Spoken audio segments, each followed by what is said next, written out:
This video is sponsored by NordVPN. Head to NordVPN/Blokes and use the discount code Blokes and you'll get 71% off a 2-year plan, plus an extra free month and a free gift. What do you know about VPNs, Dan? Bargain. I'm going to use that myself.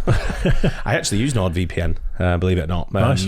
Got family who live overseas and they would remind me all the time, I can't get this, I can't access that, I can't. I said, get a VPN. Yeah. Which VPN should I get? I said, just use NordVPN. I said, it's the best one. I said, and he said, can you set it up for me? Sure enough, set it all up, sending the codes and everything. And easy to do. Very easy to do. Yeah, nice. I did it remotely. And but to use a VPN, for me, I mean, I use one myself as well. Whenever I log in, it's security on it's great. Yeah, so it's, I can watch stuff from different parts of the world which you wouldn't be able to access if you just go and especially when I used to live in the Middle East and all using a VPN there was just Netflix, Amazon Prime, all that sort everything. of stuff. You can access certain. There's a lot of, especially if you're traveling as well. Yeah, country to country, there's a lot of restrictions what you can do to access certain things in other countries. Yeah, but NordVPN's the best one for me. It is anyway. Nice. Keeps your data. It's great that they're a sponsor of the show as well now. So it's keeps your data safe then, I guess. Yep. Right then.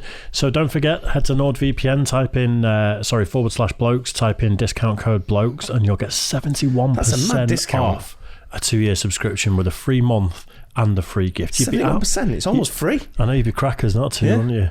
Right. Cheers for that one, guys. Hi guys, welcome to Office Blokes React. I am Office Bloke Dave. I'm Office Bloke Daz. Together, the two of us make the Office Blokes, don't we? But, well, 2/3 of the Office Blokes. Well, unfortunately, we're still in a bit of a quandary with him, aren't we? With him or her. Yeah. I don't know what he's deciding to do. Zim. Yeah. Yeah, Mike may regret his transition surgery, so he's flown back to Turkey to have a chat with the specialists. Or maybe he's getting more enhancements. Who knows? Well, yeah. How big can Mike go before it gets ridiculous? That's what I want to know. Before his jeans get too tight. Whoa there. Before you start going, Jesus. Anyway, keep your eye out. Mike may make a reappearance, or we'll have a hologram of Mike, or we'll just completely replace him. Yeah. It would be Office Bloke Chris, but the chair can't handle it, so... No, we definitely need reinforcements for that. Yeah. A bit of air freshener in there. It's his birthday today. Happy birthday, Office Bloke Chris. Yep. Right then, NBA busts. Where are they now? What's this? NBA players with massive tits. Yeah.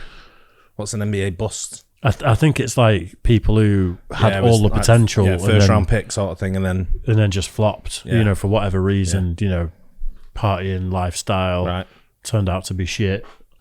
I don't know, but we've not done any NBA for a while. No. A couple of weeks, so I thought we'd do a bit. Go for it. NBA busts. Where are they now? High draft picks with unsuccessful NBA careers get labeled as busts, and these players are routinely ridiculed by the fans and the media. Some busts go broke in a few years, some become farmers, and some are still holding on to their basketball dreams. Here are some of the most famous draft busts in NBA history and their life stories after the NBA. Greg Oden, another top pick by the Blazers and another player whose career was ruined by knee injuries. Greg Oden was the best center in the NCAA in 2007, and by some margin. He was big, strong, and agile, and his game had a lot of resemblance to Shaq's. Portland had the #1 pick. They chose Oden before Kevin Durant, and they chose wrong. Instead of arguably the best scorer ever, they selected a dominant NCAA center who ended up playing only 82 games for the team due to multiple debilitating knee injuries. Oden attempted a comeback with the Heat in 2014, but he couldn't really move anymore. And after that, he continued his basketball journey in China, but there, he had to accept that his pro hoop days are numbered. Oden then fell into depression and started developing alcohol and opioid addiction. However, after his old college coach reached out, the former #1 pick returned to Ohio State and got his life back on track. He earned his degree from Ohio State University in the sports industry in 2019, and later that year, he became an advisor for a Baltimore-based company that provides financial education and consulting services to amateur and professional athletes. It was a logical step forward after he worked as a counselor at the NBA's rookie transition program when he talked about the ups and downs of NBA life, what it takes to be a pro, and how fickle an NBA career can be. Darko Milicic. Imagine the size of these guys and the weight they're carrying.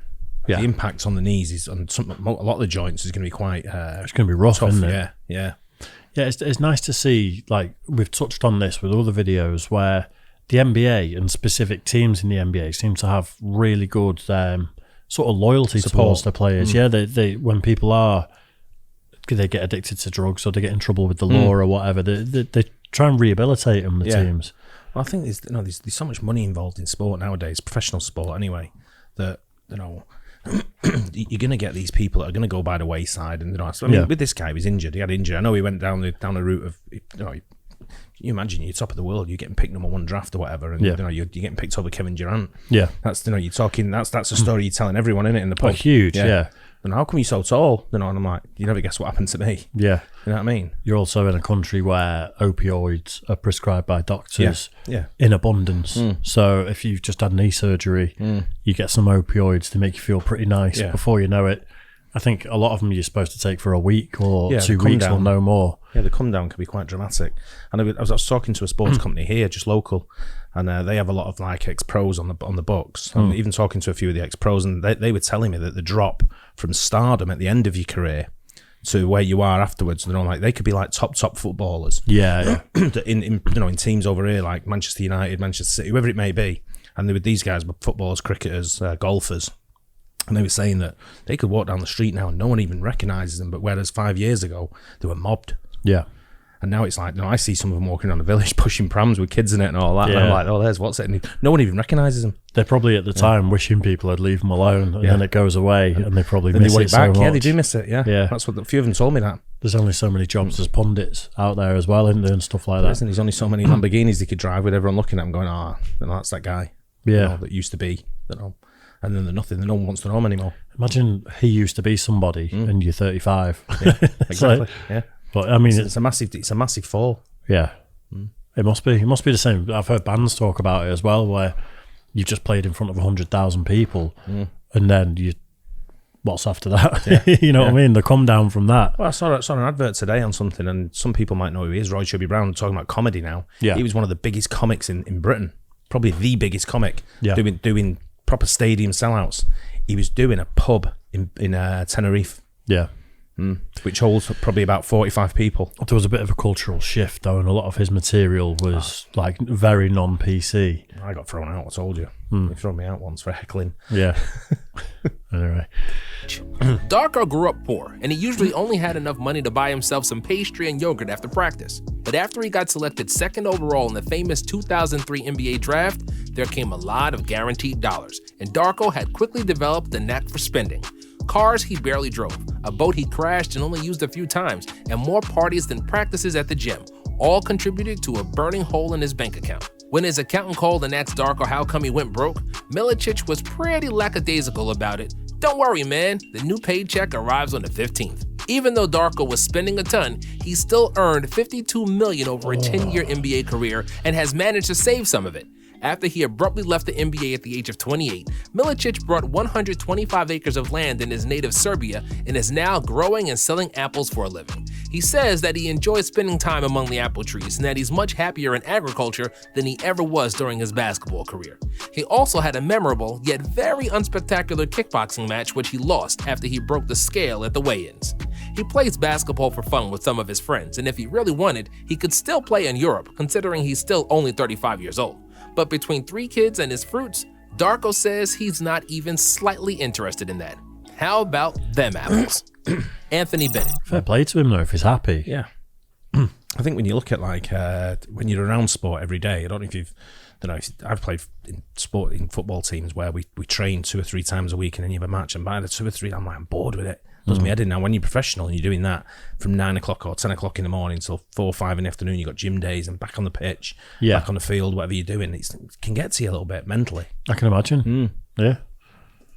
In 2017, Anthony Bennett lost his job as an NBA basketball player. Every year, more than 50 players lose their place on the roster for one reason or another, mainly because they are not good enough to play in the NBA. These players are usually second-round picks that didn't pan out, but it was unprecedented that a first overall pick would draw 0 interest from the entire league after just 4 years. Once Bennett realized he wasn't going to find another job in the NBA, he moved to Europe in 2016, where he actually won the EuroLeague with Fenerbahce. However, they won it despite Bennett. It wasn't like he was a big part of the team, as he averaged just 1.2 points in 10 games. Wow. After a few seasons in the G League, Bennett got a second chance in the NBA with the Rockets in 2019. It remains a mystery what Houston saw in Bennett except for one extra body in training camp. However, he was soon waived without ever suiting up for the Rockets. While his NBA career is deader than a doornail, Bennett is the owner of a clothing brand, and he still plays for the Canadian national team, and we could see him in the upcoming Tokyo Olympics. Sam Bowie. You want to talk about him going to China? In like football over here, it's kind of regarded as a big payday, isn't it? Yeah. It's kind of your swan song. You go to China for 2 years. Used to be. It's not as big as it was. Is it tailing off now? Yeah, a lot of people didn't get paid.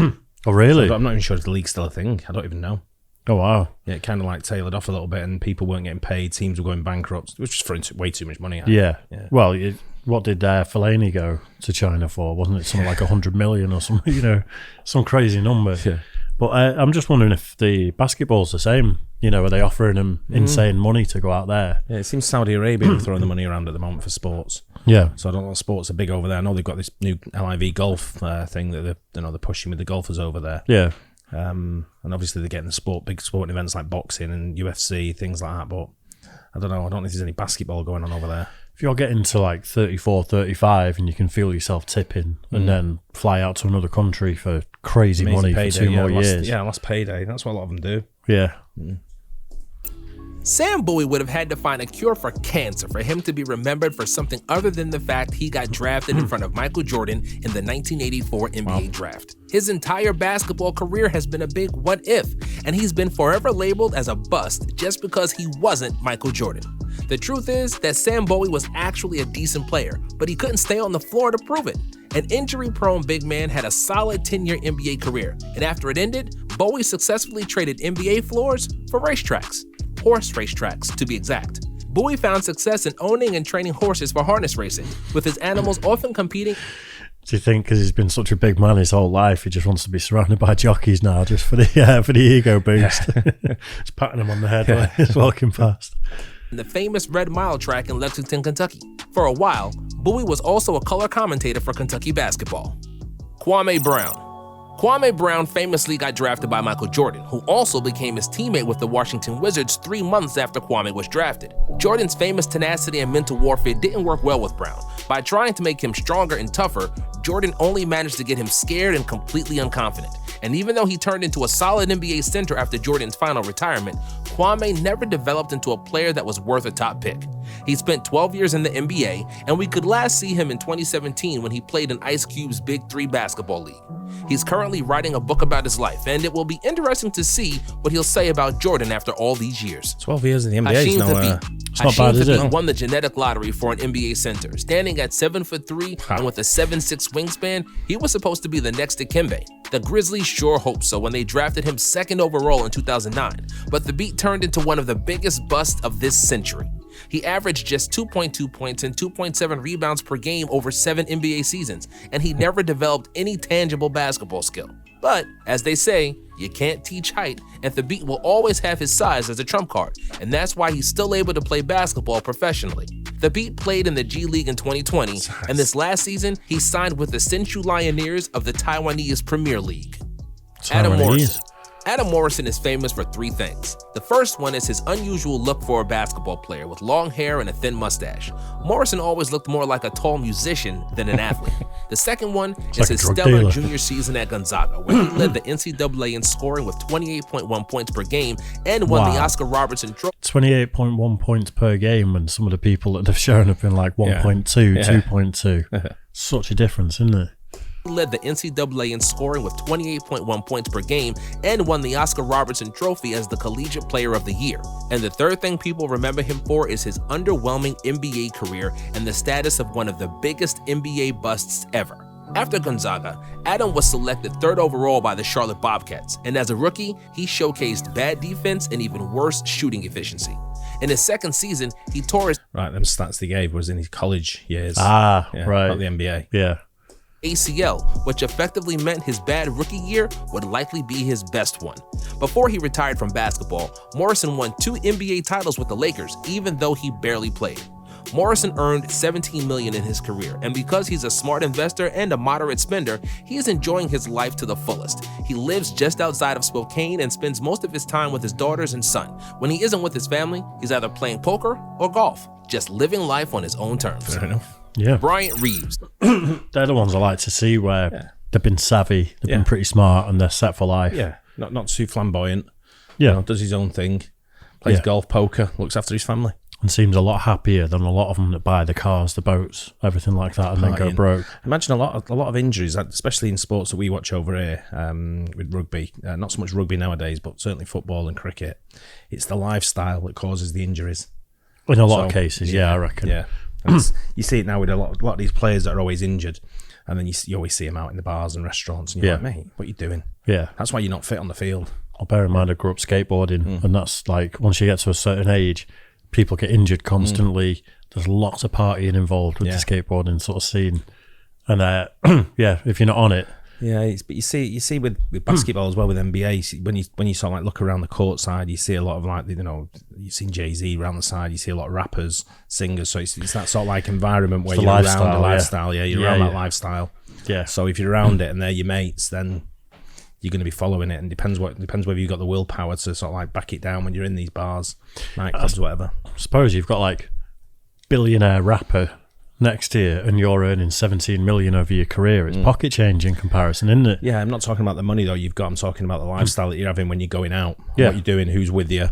But that's what's going down. That's what I mean. If you go and party with Jay-Z or whatever, and to him it's pocket change, and to you actually throwing down 100 grand on a bar bill, you're going to be skint quick, whereas he's probably not.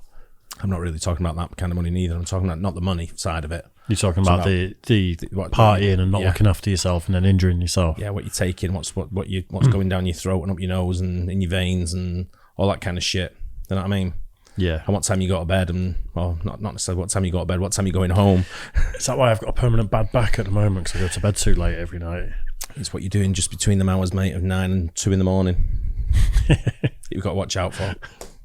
Bryant Reeves was a 7-foot, 275-pound behemoth of a man, and those proportions made him 6th overall pick in the 1995 NBA draft. He was the first pick in Grizzlies franchise history who played in Vancouver at the time, and Reeves was supposed to be the franchise cornerstone and the man who will battle Shaq, Hakeem, and other great centers of that era. But the player who everybody knew by his nickname, Big Country, never delivered on that promise. Despite a few good seasons, he was forced to retire after 6 seasons because he was overweight, which contributed to chronic back problems. Congruent to his nickname, Big Country returned to his home in Oklahoma, bought 300 acres of land, and he's been working as a farmer ever since his NBA days were over. Sean Bradley. Standing at 7'6", Sean Bradley is one of the tallest humans to ever play in the NBA. Because of his extraordinary height and length, Bradley was an elite shot blocker, which made him the 2nd pick in the 1993 NBA draft. Despite solid defensive play, Bradley wasn't supposed to go that high in the draft, as he averaged just 8 points per game in his 12-year career. After basketball, Bradley became involved with Westridge Academy in Utah, a private school for youth at risk, serving as a mentor and a coach. He was also a part of NBA's Basketball Without Borders and various other charities across the globe.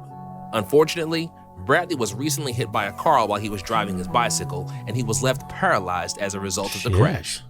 Joe Smith. Joe Smith was the 1st overall pick in the 1995 NBA draft after winning the Naismith College Player of the Year award at the University of Maryland. Even though he averaged a respectable 17 points per game in his first 3 years in the league, it was straight downhill from there. Smith got traded seemingly every year, and by the end of his career, he played for 12 different NBA teams, which tied the NBA record. Because Smith bought an expensive house everywhere he played, along with the cars, jewelry, and other amenities that are the usual suspects for every deep NBA wallet, he squandered every last dollar of the $61 million he earned in his 16-year NBA career, which secured him a spot on CNBC's Back in the Game, a show hosted by former MLB star Alex Rodriguez that helps former athletes who are struggling with money issues. Smith managed to bounce back and is now working as a player development coach in Atlanta. Great concept for a TV show, that, isn't it? Yeah. There's one that's on the TV over here. If you can get hold of BBC, It's called Field of Dreams. Right. And it's Freddie Flintoff, Andrew Flintoff, who was one of the top cricketers in England. Yeah. Good friend of ours. He takes a team from Preston that they've never played cricket before.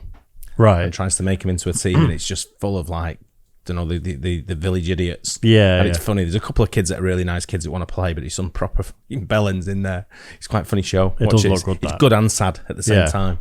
But it's a good show to watch if you're into that A-Rod sort of style show. What did he lose there? Was it 52 million? 61 million, wasn't it? 61.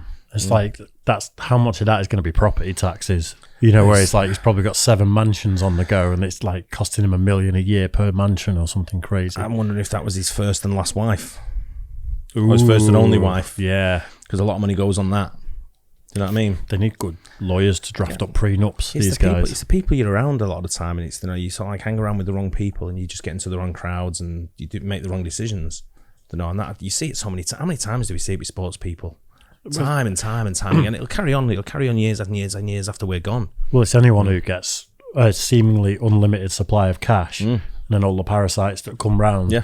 Like, oh, you've got what? And then it's musicians, TV stars, actors. It's anyone that's like that. I've seen a few of them in different sort of like situations where they can't seem to make a decision themselves. They have an assistant who makes the decision for them. I'd hate to get to that. And you're point. like, hey, he's only asking what you want for dinner, and you've got to ask your assistant for that. That's what your missus is for, isn't it? And he ordered, the assistant ordered his dinner for him. I'm like looking, going, all right, you might be told what to eat, but this is a bit extreme. Yeah. And I've seen another one in a hotel without a card, and he's like, I've lost my card. So they said, go to the reception and get another. And he was just like staring at the guy, and the guy went, I'll go and get you one. And he went to go to the reception, get him a card from people behind the reception. And then not only that, he forgot what room number he was in. So rather than ask what room number he was in, he asked him, could he take him and open the door for him upstairs? It's madness. And I'm like, imagine being that rich that you don't have to think anymore. Yeah, well, you don't have to consider anything. But that's why a lot of them fail as well at the same time financially. Yeah. You know, but yeah, some of them, like you say, you don't want to see them go down the wrong track. But I like the success stories. I like what was the guy's name that moved back to Serbia for the apple farm and things like Milicic that. or something like that, was it? I think so. Yeah, I love that. He seems happy. He's got his family around him. You know, awesome. Still seems a nutcase. I think they all are. Spend a bit. Yeah. Anyway, I hope you guys enjoyed that. Don't forget like and subscribe. Hit the bell, and we'll catch you on the next one. Cheers, guys.